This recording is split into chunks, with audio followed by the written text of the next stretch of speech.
your power play multiplier is 3. Let's take another look at those winning numbers. Remember, there are multiple ways to win. We'll see you back here Saturday night. Good night, everyone. Live from Augusta, breaking news. We're continuing to follow breaking news tonight with a new video just into the newsroom after a massive manhunt today on Deansbridge Road near Blythe involving multiple agencies. This video coming into the newsroom from a viewer who caught on camera a traffic stop which quickly turned into a massive search. You see here a Richmond County deputy conducting that stop. A man then gets out of the car, we're told drops a gun, picks it up, and then takes off into the woods. That's when the search begins. We don't have a name of the suspect, but we do have this photo. We know it's blurry, but this is what was sent to us from the Richmond County Sheriff's Office. Deputies describe the suspect as a black male with a white shirt and dreads. We know this is very vague, but want you to be aware of any details we do have from officials since this person has not been caught. I'm Zana Halliburton, and we've also been following this story streaming on WRDW+. Your Ethan Hunter was out on scene as this all unfolded just before 4 o'clock this afternoon on Deansbridge Road at Magnolia, south of Church Street. Ethan, what do officials want the community to know tonight? Yeah, well, the Richmond County Sheriff's Office says that first off, there is no immediate threat right now, and they're confident that they will have this suspect in custody soon as they obtain warrants. It all started as a traffic stop on Deansbridge Road Wednesday afternoon. As our officer pulled that vehicle over, the subject exited the vehicle, moved his way around to the front of the vehicle. It appeared he dropped a weapon, then reached out and picked the weapon up, and then took flight. Not long after the suspect took off, gunshots were fired. Video shows a deputy taking cover behind his car. The scene turned into a manhunt involving law enforcement from 9 different agencies along a 2-mile stretch of Highway 1. The shots fired apparently came from a neighbor in the area trying to give our officers an indication of where that subject was because they saw that subject cross their property. Deputies say those gunshots are thought to have come from a neighbor on Magnolia Lane near where the traffic stop happened, who fired into the air when they saw the suspect. The Sheriff's Office says they have identified the man and are confident they will find him soon. There are warrants being taken out, and he won't be free for long. So we will get him. We're told that no injuries came from any of this, and while that large law enforcement presence is no longer on Deansbridge Road, they are still working to locate the suspect. And again, we do have that photo of the suspect on our website if you want to take a look again. We know multiple agencies were there, including Richmond County, Columbia County Sheriff's Office, Georgia State Patrol, Georgia DNR, and more as they searched that wooded area. And of course, they had helicopters and drones to also help in that search. We'll keep you updated as we learn more. Thank you for that, Ethan. To weather now as we get a check of the forecast with First Alert meteorologist Emily Acton. Emily, just how cold are we talking here for the mornings? Well, cooler than what we're seeing overnight tonight. That's what we can expect to see for the start of your Thursday morning. Middle 50s for us, and like I said, this is not the coldest that we'll see out of the next 7 days. Middle 50s starting off your Thursday. Nice and dry, though. That's the great news. Things are looking dry overnight tonight as well. Going to stay dry throughout the day tomorrow. So if you want to head out to the Western Carolina State Fair, very comfortable conditions. And I kind of put that temperature range in there because if you go when gates open around 5, temperatures will still be pretty warm. But after sunset, which is at about 6:54, things are going to start to cool off pretty quickly, so definitely want to have a jacket, but you won't need a rain jacket. That's the good news. Like I said, some of our mornings, we're going to see those upper 40s. We'll talk more about it, and I'll have a look at those rain chances for the next 7 days coming up. Thanks for that, Emily. New tonight, Aiken officials, including State Representative Melissa Aremus, touring the Aiken Meta Data Center, which is still under construction. The 715,000-square-foot center at the Sage Mill Industrial Park in Graniteville will bring 100 operation jobs and more than 1,000 construction jobs. This is a look at the data center from the announcement last year. Meta says it represents a more than $800 million investment and that it would be the first operation in South Carolina. The data center is expected to be finished in 2027, and the same year, a solar farm to support the Meta Data Center is expected to be completed in Orangeburg. New tonight, a man previously wanted for sexual battery is now in custody. The Richmond County Sheriff's Office says 35-year-old Kent Gant Jr. was wanted in reference to a sexual battery incident on Peach Orchard Road. Deputies say it happened in the afternoon of October 6th. country. It's a sign the holidays are almost upon us. The Salvation Army is looking for bell ringers, and they need your help. Volunteer registration is open now, so the bell ringing doesn't actually start today, but you can sign up to volunteer at whatever location you would like. This is the Salvation Army's largest fundraiser and comes at a time when the Salvation Army says the need for their services is at a record high. Past year, especially after Hurricane Helene, we saw a huge record number of not only people staying with us at the shelter, but also people who need assistance, like rental and utility assistance. We had a record number of requests for that. We've seen the average number of children staying at our shelter go up as well. And so we know that the need is there. They are also hiring for paid bell ringers. They had a hiring fair today. The next one is October 22nd at the Kroc Center at 11 in the morning.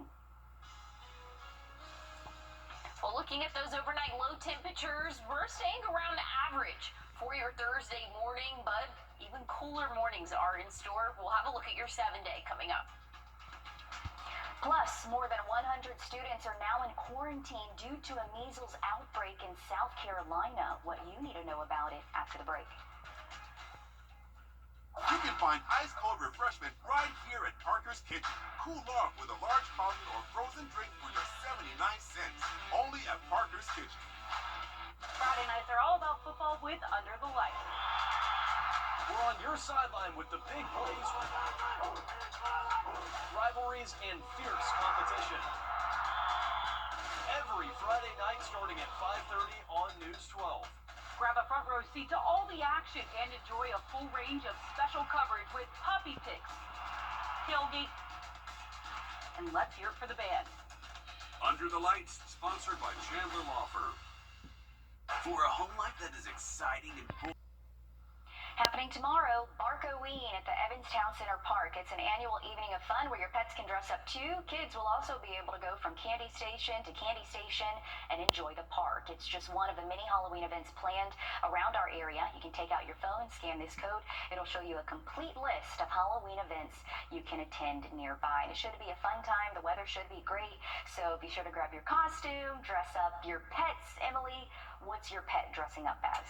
Phoebe is going to be a peacock this year. She's been a peacock for the past couple of years, but it's just iconic, and I'm not going to buy her a new costume every year. So anyways, it looks really good. Love it. I love seeing all the pets dressed up. What about you, Zana? Who's Remy going to be, or what is Remy going to be? So I'm kind of the same way, can't get a costume every year because it's only one day, right? So Remy is going to be a bull, and he has a little cowboy on top of him. So when he walks, when he runs, the cowboy is rocking back and forth. So Remy's serving as the bull for his cowboy. That's what we're going to do. I love it. That's awesome. Yeah, I love seeing the pets dress up. That's like my favorite thing ever. So gonna be really cool to see that. Maybe we'll get some pictures sent in. Definitely would love to see those. Looking at our current conditions, though, nice and dry for us. We're just seeing a little bit of ground clutter, possibly even some birds picking up on the radar right now, but otherwise things are nice and dry and cooling off. We'll drop off into those middle 50s for that wake-up temperature for your Thursday morning. Pretty similar to what we've seen the past couple of days, so nothing that should be too much of a difference for us. But as we go throughout the day tomorrow, we can anticipate seeing those temperatures really start to rise as we go throughout the afternoon. Those high temperatures will reach those middle and upper 70s for us. But again, plenty of sunshine as we go throughout the next couple of days. Just looking at that dog walking forecast, any time of day tomorrow is going to be a good time to take your furry friend out on a walk. Very comfortable, and again, not tracking any rainfall for us. And that's going to stay true until we get into the middle of the week next week. Or the end of our weekend. I don't know where I'm at. We can anticipate seeing some showers moving in terms of this cold front that is going to start to form. And here's a better picture of it here once we get into our Sunday morning, crossing into the state of Georgia, then pushing through our area late Sunday. And some models don't have the rainfall actually making it to us, but others do. So we went with that 30% chance of those showers. And if any rainfall does happen, it's not going to accumulate to much, probably a quarter of an inch at most. So something that we definitely need. Just unfortunately, the timing of it's not the best here. But here's a look at the current drought monitor. Moderate moderate and even severe drought conditions. And again, we get a new one out tomorrow. I'm anticipating it to look even worse than what we're seeing right now. So any rainfall we can get is going to be beneficial. And I've had a lot of people ask, when are we going to start to see these fall colors? It's starting to feel a little bit more like fall. We'll hit peak fall foliage the first and second week of November. So things are going to have to wait a little bit longer before it starts to look like fall outside. Again, it might start to feel like it now, especially when we wake up Friday morning, 48, but we'll have to give it a couple more weeks before we finally see it. Plenty of sunshine for the next couple of days. Again, that small chance of rain for the end of our weekend. We're also tracking another chance of rain in the middle of next week. Declining vaccination rates are fueling another measles outbreak, this time in South Carolina. Dozens of unvaccinated students are now under a 21-day quarantine as health officials race to contain the spread. Christian Benavidez reports that fear and frustration are growing among parents. Spartanburg, South Carolina is the epicenter of America's latest measles outbreak. Health officials have confirmed 12 child cases so far and sent home some 140 unvaccinated young students to quarantine for 3 weeks. All of our current cases, to our knowledge, are unvaccinated. Vaccination rates in South Carolina have fallen over the past 5 years. Across the U.S., more than 1,500 measles cases have been reported this year in 41 states. That's the highest number in more than 3 decades. Measles has killed 2 children in Texas and an adult in New Mexico. It's very concerning. We have never had this big of an outbreak, especially in such a short amount of time. Dr. Ashley Gardner is a pediatrician in Greenville. Measles is so contagious that it needs a very, very high level of vaccination in order to achieve that herd immunity. Dr. Gardner worries about mixed messaging from health officials along with misinformation online. It's our job as doctors in order to help give truth and point them to hopefully having the best medical decision possible. The Gordon family is on edge. We're a little cautious being pregnant and knowing a newborn coming into this doesn't have the opportunity to be vaccinated or protected against measles. Mom and dad and their boys are all vaccinated, but they fear some families are not listening to their doctors. I think that's a dangerous place to be. Health officials say they expect the number of cases to keep rising. They also said that they're deploying mobile vaccination units to affected areas starting Thursday. Christian Benavidez, CBS News, Greenville, South Carolina. Another safety alert to pass along tonight. If you have Ben's Original Ready Rice in your pantry, it may contain small stones. The recall only applies to its whole grain brown rice, long grain white rice, and long grain and wild ready rice products. Those recalled products were sold at H-E-B, Target, United Markets, Amazon, and Piggly Wiggly. All of them have a Best By date of August 2026. The stones, which occurred naturally from the rice farm, could cause mouth or digestive tract injuries. You should contact Ben's Original Customer Care to return the product if you have it.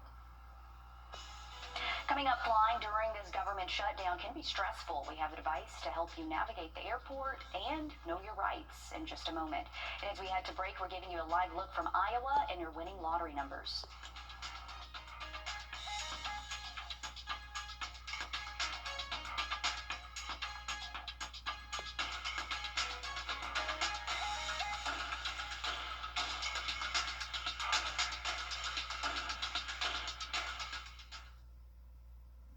Closed caption.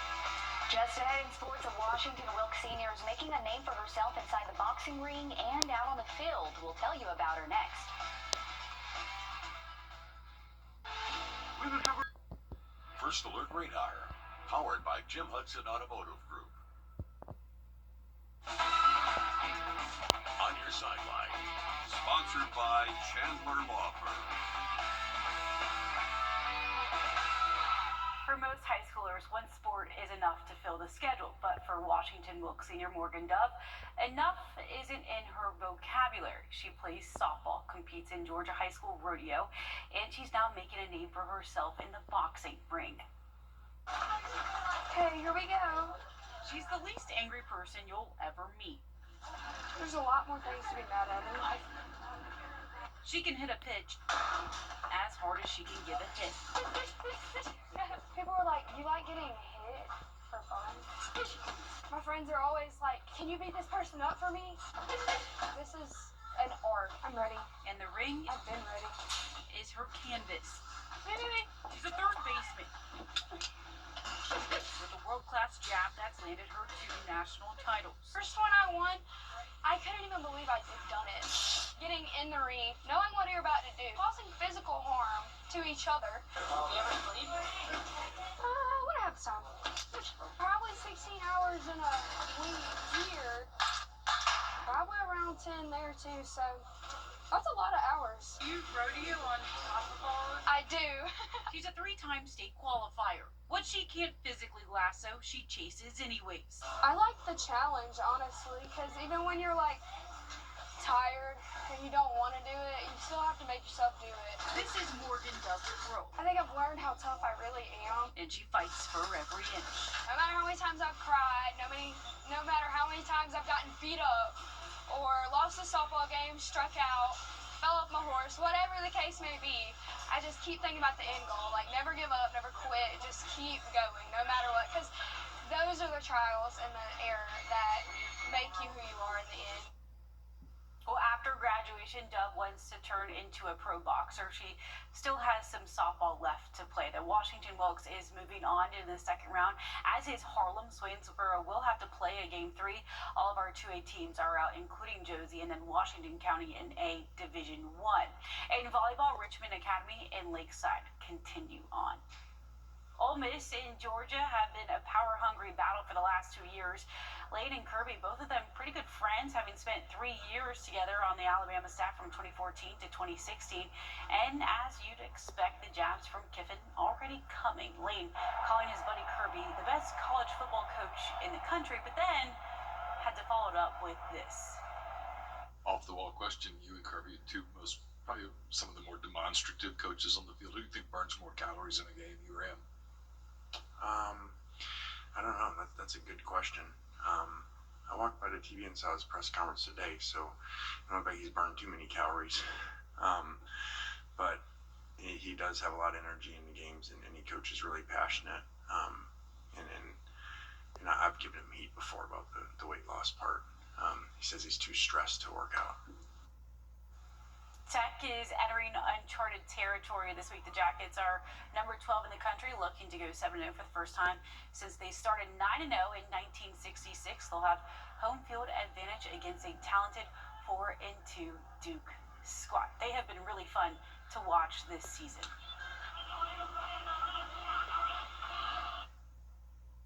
Time and Tip, brought to you by your First Alert Weather Team. I've had an office. Hurry into your local steel dealer or shop online. You got batteries for my side-by-side? Yes. Replace my flashlight? Sure thing. What about my business? Oh, good one. 100% batteries for my fleet of trucks. Yeah, floor scrubbers? Yes, and fire panels. We have pallets of batteries. Well, what about... As your go-to guy, if it needs a battery, we have it. Well, that's all you had to say. Could live with that. Batteries Plus, the experts in charge. Well, here's a look at your what to wear forecast for tomorrow. Definitely another day for short sleeves. We'll see high temperatures in the upper 70s, but you might want to have a jacket as you step out the door. Morning lows will be in those lower 50s for us, and that's not the coldest morning. Out of the next 7, we'll see the 40s by Friday. Good news is our afternoons are looking nice and warm. Don't forget those rain chances for the second half of our Sunday. All right, thanks for that, Emily. That's all our time. We hope you tune in tomorrow morning starting at 4:30. Have a good night.